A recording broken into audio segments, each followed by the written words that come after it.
Well, hello, friends. Chip Studer here with segment number 3 from this Why series campaign.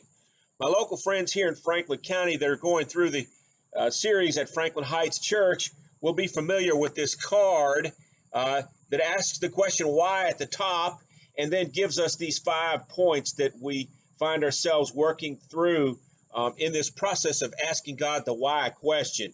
You know, we could put the whole thing on an inverted bell curve. We start over here with asking the question why. We experience some pain that causes us to ask the question why. And then we move down to experiencing some doubt.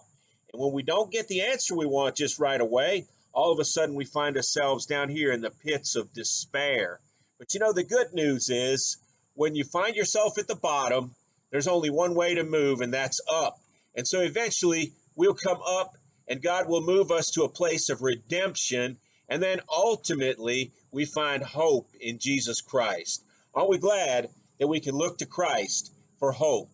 But today we're still on this downward slope. You know, we've experienced some pain. We've asked God the question, why? And that's led us to this thing we call doubt. And so you'd ask the question, how do you deal with doubt? Well, I can tell you that in my experience, it helps me when I'm reminded of this fact.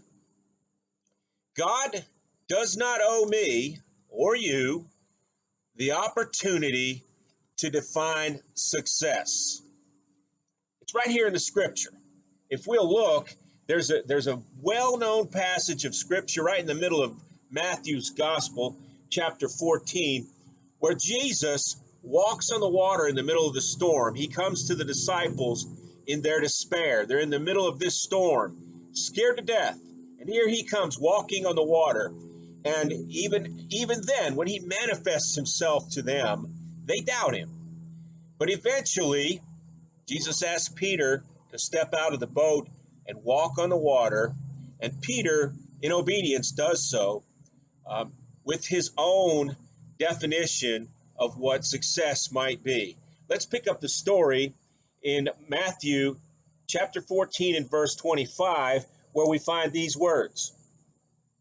Now in the fourth watch of the night, Jesus went to them walking on the sea. And when the disciples saw him walking on the sea, they were troubled, saying, "It is a ghost." And they cried out for fear. Do you see the doubt there? Here he is.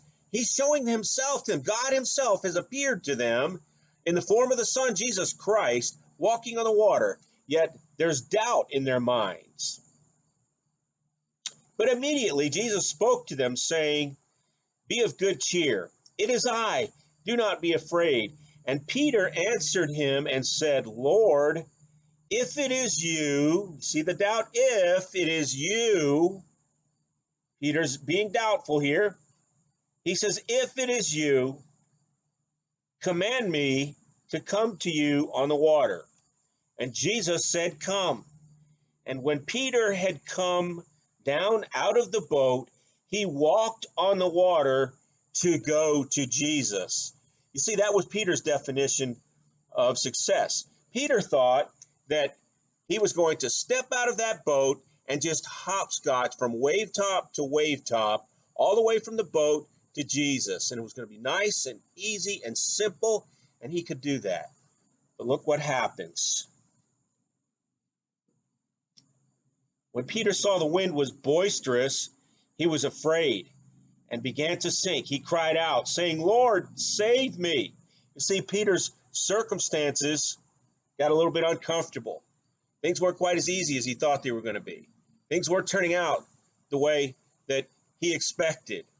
And he lost focus. He took his eyes off of Christ and he began to sink. Watch how Jesus reacts to this, though. He cried out, "Lord, save me." And immediately Jesus stretched out his hand and caught him and said to him, "O you of little faith, why did you doubt?" You see, in our moment of failure, or at least as we define it, Jesus won't leave us alone. God won't leave us wallowing in our mess. He will reach down and pick us up out of the mess and comfort us and carry us on to his definition of success. Let's see how the story ends.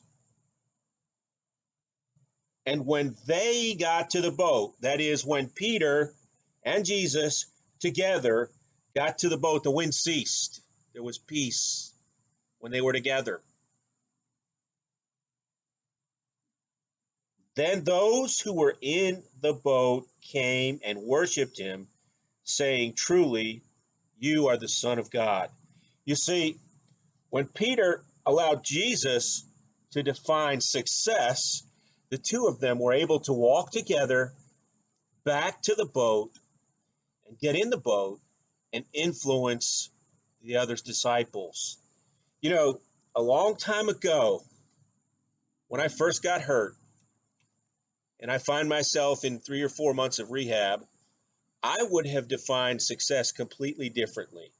In my mind, success was going to happen uh, when I could stand up and walk away from this wheelchair, leave it behind back to a so-called normal life. But God had a different plan. God defined success completely differently than that. And over the last almost 30 years, I've been able, with Jesus' help, with him right beside me every step of the way, to propel this wheelchair all over the eastern United States, influencing people for eternity. And God has gotten all of the glory for that. Why don't you let God define success and see what happens? Hey, this is Chip Studer, and you've got my 2 cents worth.